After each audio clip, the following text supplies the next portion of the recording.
പച്ചവെളിച്ചം ഇപ്പോൾ തെക്കേ ബസാർ സഹകരണ ഹോസ്പിറ്റലിനടുത്താണുള്ളത്. ഈ റോഡിൽ നിരന്തരമായിട്ട് ബ്ലോക്ക് ഉണ്ടാകുന്നു. അതുപോലെ തന്നെ ഇതിലേക്കൂടെ അനുവദനീയമല്ലാത്ത ബസ്സുകൾ വരുന്നു എന്നൊക്കെ പറഞ്ഞുകൊണ്ട് പച്ചവെളിച്ചം പല പ്രാവശ്യം വാർത്തകൾ നൽകിയിരുന്നു.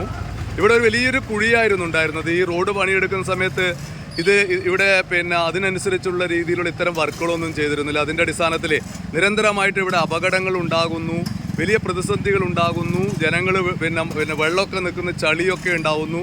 അങ്ങനെയുള്ള വാർത്തകളൊക്കെ പച്ചവെളിച്ചം നൽകിയിരുന്നു. അതിൻ്റെയൊക്കെ അടിസ്ഥാനത്തിൽ ഇവിടെ ഇത്തരം വർക്ക് എടുക്കാൻ വേണ്ടിയിട്ട് ബന്ധപ്പെട്ടവർ തയ്യാറായിട്ടുണ്ട്. ഇത് വലിയൊരു കുണ്ട് പോലെയുള്ള തികച്ചും അപകടകരമായി നിങ്ങൾക്ക് കാണാൻ വേണ്ടി പറ്റും.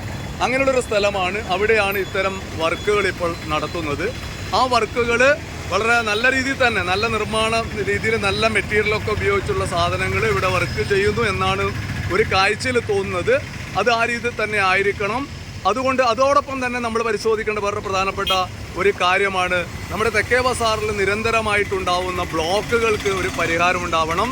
ഇതിലൂടെ അനുവദനീയമല്ലാത്ത ബസ്സുകൾ ഇതിലൂടെ വരുന്ന ഒരു സാഹചര്യമുണ്ട്. നിരന്തരമായിട്ട് ഇവിടെ ബ്ലോക്കുകൾ ഉണ്ടാവുന്ന ഒരു സാഹചര്യമുണ്ട്.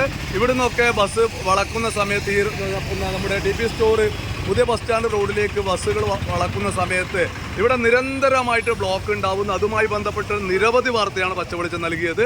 ഇവിടെ സഹകരണ ആശുപത്രിയുണ്ട്. ഇവിടെ ഇതിലേക്ക് നിരന്തരമായിട്ട് ആംബുലൻസ് മറ്റ് സംവിധാനങ്ങളൊക്കെ വരുന്നതാണ്. അങ്ങനെയുള്ള സന്ദർഭത്തിലാണ് ഇത്തരം വിഷയങ്ങൾ ഇവിടെ ഉണ്ടാകുന്നത് എന്ന കാര്യവും ഈ ബ്ലോക്കുകൾ ഇവിടെ സ്ഥിരമായിട്ടുണ്ടാവുന്നു എന്ന കാര്യവും നമ്മൾ പരിശോധിക്കപ്പെടേണ്ടതാണ്. ഏതായാലും ഈ ഒരു വർക്ക് വളരെ ഉപകാരപ്രദമാണ്. ജനങ്ങൾ വീഴാതെ വാഹനങ്ങൾ നിരവധി വാഹനങ്ങളാണ് ടൂ വീലറിലൊക്കെ ഇവിടെ വീഴുന്നൊരു സാഹചര്യമുണ്ടായിരുന്നു. ആളുകൾ നടന്നു പോകുന്ന സമയത്ത് തെന്നി വീഴുന്ന സാഹചര്യമുണ്ടായിരുന്നു. അതിനൊക്കെ പരിഹാരമുണ്ടാകുന്നു എന്നത് വലിയ കാര്യം തന്നെയാണ്. പച്ചവെളിച്ചത്തിന് വേണ്ടി രാജീവൻ പച്ച.